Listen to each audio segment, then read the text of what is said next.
हमारे सभी दर्शक बंधुओं को राम राम। साथियों, क्या आप भी सुबह नहा धोकर के भगवान के सामने हाथ जोड़ करके खड़े होते होंगे? क्या आप भी मंदिर की घंटियां बजाते हैं और व्रत उपवास रखते हैं और मन्नत का धागा बांधते हैं, लेकिन क्या इतना सब करने के बाद भी आपका मन भीतर से अशांत है? क्या फिर भी आपके जीवन में दुखों का सिलसिला खत्म नहीं हो पा रहा है? आप अक्सर आसमान की तरफ देख करके सोचते होंगे कि हे ईश्वर, मैं तो तुम्हारी इतनी पूजा करता हूँ, किसी का बुरा नहीं चाहता, फिर भी मेरे ही हिस्से में इतने दुख क्यों आते हैं? अगर आपके मन में भी यह पीड़ा और यह सवाल उठता है तो आज का यह संवाद केवल आपके लिए है। इसे बीच में छोड़कर जाने की गलती मत कीजिएगा, क्योंकि आज हम उस परम सत्य और कड़वे सत्य का सामना करेंगे जिसे हम अक्सर अपनी पूजा की थाली और अगरबत्ती के धुओं के पीछे छिपा देते हैं। आज हम जानेंगे कि हमारी पूजा में आखिर वह कौन सी चूक हो रही है जिसके कारण हमारे दुख समाप्त नहीं हो रहे हैं। क्या आप पूजा कर रहे हैं या व्यापार कर रहे हैं? सबसे पहले हमें अपने आप से पूरी ईमानदारी से एक सवाल पूछना होगा कि हम पूजा क्यों करते हैं। ज़्यादातर लोगों की पूजा एक सौदा बन चुकी है। हम भगवान के पास जाते हैं और कहते हैं कि भगवान जी, मेरा यह काम करवा दो, मैं 125 रुपये का प्रसाद बांट दूंगा। मेरा बेटा पास हो जाए तो मैं 11 मंगलवार व्रत रखूंगी। गहराई से सोचिए इस बात के लिए, जिसने इस पूरी सृष्टि को बनाया है, जिसके पास पूरा ब्रह्मांड की हर संपदा है, क्या उसे आपके 125 रुपये के लड्डू या व्रत रखने या भूखे रहने से कोई फर्क पड़ेगा उन्हें? बिल्कुल नहीं पड़ेगा। हम अनजाने में भगवान को एक व्यापारी समझ बैठे हैं। हम अपनी छोटी सी भेंट के बदले में अपनी मनचाही मुरादें खरीदना चाहते हैं। जब तक हमारी पूजा में मांगना और लालच छिपा है, तब तक वह पूजा नहीं है, बल्कि एक सौदा है। और सौदे में हमेशा नफा नुकसान, सुख दुख लगा रहता है।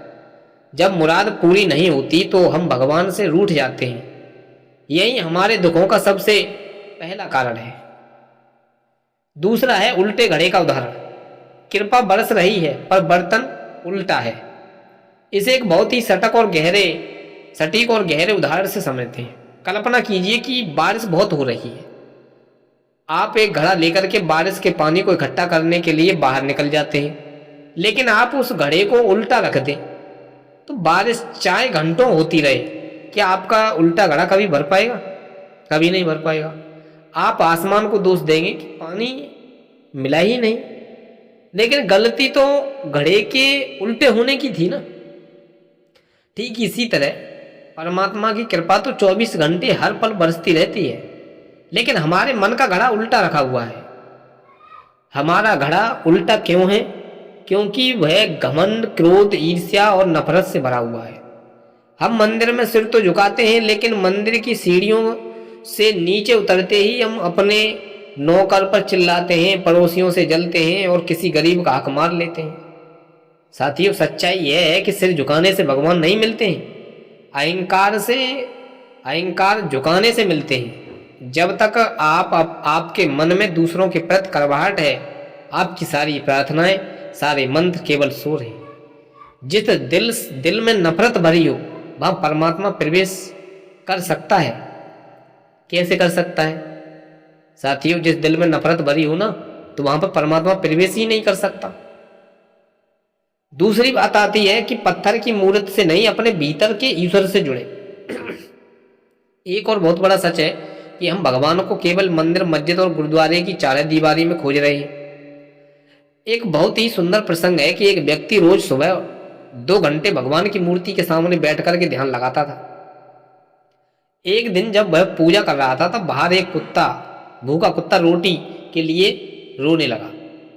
उस व्यक्ति की एकाग्रता टूट गई और उसने गुस्से में बाहर जाकर के उस कुत्ते को पत्थर मार करके भगा दिया। वापस आकर के वह फिर से भगवान की मूर्ति के सामने हाथ जोड़ करके बैठ गया। क्या आपको लगता है कि उसकी पूजा वह स्वीकार हुई होगी? बिल्कुल नहीं हुई होगी, क्योंकि भगवान ने तो उस कुत्ते के रूप में आकर के उसके प्रेम और करुणा की परीक्षा ली थी, और वह व्यक्ति मूर्ति की पूजा के अहंकार में उस जीवित ईश्वर को पत्थर मारा है। कितनी बड़ी दुख की बात है। दुख खत्म क्यों नहीं होता है? क्योंकि हम निर्जीव हैं। दुख खत्म क्यों नहीं होता है? क्योंकि हम निर्जीव नहीं है। निर्जीव मूर्तियों को 56 भोग लगाते हैं, लेकिन जीवित इंसानों और जानवरों को प्रेम से 2 शब्द भी नहीं कह पाते हैं। जब तक आप जीव में ईश्वर को देखना शुरू नहीं करेंगे, आपकी पूजा अधूरी ही रह जाएगी और मन का खालीपन कभी नहीं भरेगा। तो फिर सच्ची पूजा क्या है महाराज? अगर आप सच में चाहते हैं कि आपके भीतर का दुख, खालीपन, अशांति खत्म हो जाए, तो अपनी पूजा का तरीका बदलिए। कर्म कांडों से ऊपर उठकर के भाव पर आइए। मांगना छोड़ें, धन्यवाद देना शुरू करें। आज से जब भी भगवान के सामने खड़े हों तो कुछ मत मांगना, बस ये कह देना, हे ईश्वर, तुमने मुझे यह जीवन दिया है, 2 हाथ पैर दिए, खाने को भोजन और सिर पर छत दी है, इसके लिए मैं तुम्हारा कोटि कोटि धन्यवाद करता हूँ।